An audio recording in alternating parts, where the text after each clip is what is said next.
ಟಿವಿ9 ಡಿಜಿಟಲ್ಗೆ ಸ್ವಾಗತ. ನಾನು Kiran. Challenging star ದರ್ಶನ್ಗೆ ಶಾಕ್ ಮೇಲೆ ಶಾಕ್.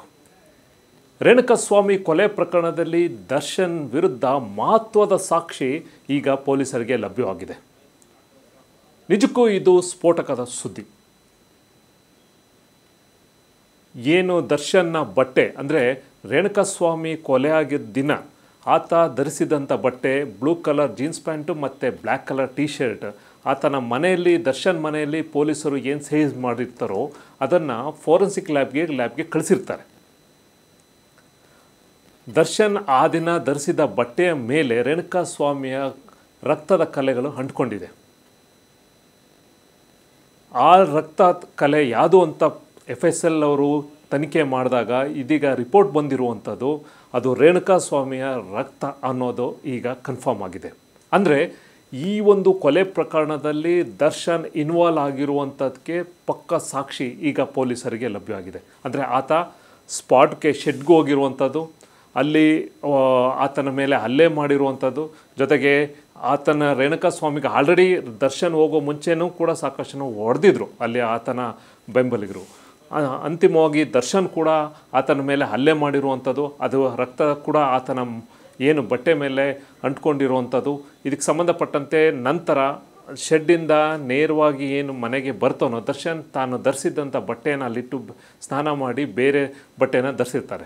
2 ದಿನಗಳ ನಂತರ ಪೊಲೀಸರು ಮನೆಗೆ ಮಾಜರ್ ಮಾಡೋ ಟೈಮಲ್ಲಿ ಆತ ಆ ದಿನ ಧರಿಸಿದ್ದಂಥ ಬಟ್ಟೆಗಳನ್ನ ರಿಕವರಿ ಮಾಡ್ತಾರೆ. ಆತ ಹಾಕ್ಕೊಂಡಿದ್ದಂಥ ಬಟ್ಟೆ ಆತ ಸ್ಪಾಟಲ್ಲಿ ಹೋಗಿದ್ದಾಗ ನೋಡಿದಂಥ ಅಲ್ಲಿದ್ದಂಥ ಐ ವಿಟ್ನೆಸ್ ಇರ್ಬೋದು, CCTVಲಿ ಸಿಕ್ಕಿರುವಂಥ ಫುಟೇಜ್ನಲ್ಲಿರುವಂಥದ್ದು ಅದನ್ನೆಲ್ಲವೂ ಕೂಡ ಒಂದು ಫುಟೇಜು ಮತ್ತು ಆ ದಿನ ಸ್ಪಾಟು ಎಲ್ಲವನ್ನೂ ಕೂಡ ನೋಡಿದಾಗ ಆತ ಧರಿಸಿದಂಥ ಬಟ್ಟೆ ಏನು ರಿಕವರಿ ಆಗುತ್ತೋ ಅದರಲ್ಲಿ ರೇಣುಕಾಸ್ವಾಮಿ ರಕ್ತ ಕಲೆ ಇದ್ದಿರುವಂಥದ್ದು ಪತ್ತೆ ಆಗುತ್ತೆ. ಅಲ್ಲಿಗೆ ಈ ಒಂದು ಪ್ರಕರಣದಲ್ಲಿ ಇನ್ವಾಲ್ವ್ಮೆಂಟ್ ಅಂದರೆ ದರ್ಶನ್ನ ಇನ್ವಾಲ್ವ್ಮೆಂಟುಗೆ ಮತ್ತಷ್ಟು ಪುಷ್ಟಿ ಸಿಕ್ಕಿದೆ. ಇನ್ನೊಂದಷ್ಟು ಫೋರೆನ್ಸಿಕ್ ರಿಪೋರ್ಟು ಹೈದರಾಬಾದಿಂದ ಈ ಪ್ರಕರಣಕ್ಕೆ ಸಂಬಂಧಪಟ್ಟಂತೆ ಬರಬೇಕಾಗಿದೆ. ಬಹುಶಃ ನಮ್ಮ ಬೆಂಗಳೂರು ಪೊಲೀಸ್ ಕಮಿಷನರ್ ದಯಾನಂದ್ ಹೇಳೋ ಪ್ರಕಾರ ಇನ್ನೊಂದು ವಾರದಲ್ಲಿ ಕಂಪ್ಲೀಟಾಗಿ ಎಲ್ಲ ಫೋರೆನ್ಸಿಕ್ ಲ್ಯಾಬ್ ರಿಪೋರ್ಟ್ ಕೂಡ ಪೊಲೀಸರ ಕೈಗೆ ಸೇರುತ್ತೆ. ಜೊತೆಗೆ ಮುಂದಿನ ತಿಂಗಳು ಚಾರ್ಜ್ ಶೀಟನ್ನು ಕೂಡ ಫೈಲ್ ಮಾಡ್ತಾರೆ.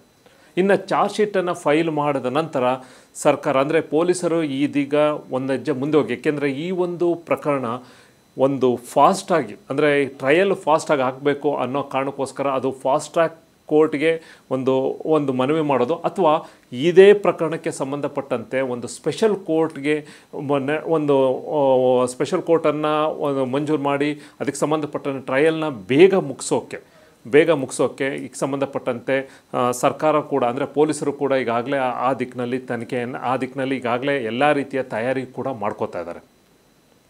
ಬಹುಶಃ ಚಾರ್ಜ್ ಶೀಟ್ ಫೈಲ್ ಮಾಡಿದ ನಂತರ ದರ್ಶನ್ ಮತ್ತು ಆತನ ಜೊತೆಯವರು ಬೇಲ್ಗೆ ಮೂವ್ ಮಾಡ್ಬೋದು. ಇದು ಒಂದು. ಮತ್ತೊಂದು ಚಾರ್ಜ್ ಶೀಟ್ ಆದ ತಕ್ಷಣ ಬಹುಶಃ ಫಾಸ್ಟ್ ಟ್ರ್ಯಾಕ್ ಅಥವಾ ಸ್ಪೆಷಲ್ ಕೋರ್ಟ್ ಏನಾರ ಆದರೆ ಈ ಒಂದು ಟ್ರಯಲ್ 6-7 ತಿಂಗಳಲ್ಲಿ ಬಹುಶಃ ಮುಗಿಯುವಂಥ ಸಾಧ್ಯತೆ ಇದೆ. ಅಲ್ಲಿವರೆಗೂ ಏನು ಚಾರ್ಜ್ ಶೀಟಲ್ಲಿ ಈಗ ಸಿಗ್ತಾ ಇರುವಂಥ ಎವಿಡೆನ್ಸ್ಗಳು ಈಗಾಗಲೇ ಪೊಲೀಸರು ಕಲೆ ಹಾಕಿದ ಅದನ್ನೆಲ್ಲವೂ ಕೂಡ ಚಾರ್ಜ್ ಶೀಟ್ನಲ್ಲಿ ಮೆನ್ಷನ್ ಮಾಡಿ ಅದನ್ನೆಲ್ಲವೂ ಕೂಡ ನ್ಯಾಯಾಲಯಕ್ಕೆ ಸಲ್ಲಿಸಬೇಕಾಗುತ್ತೆ.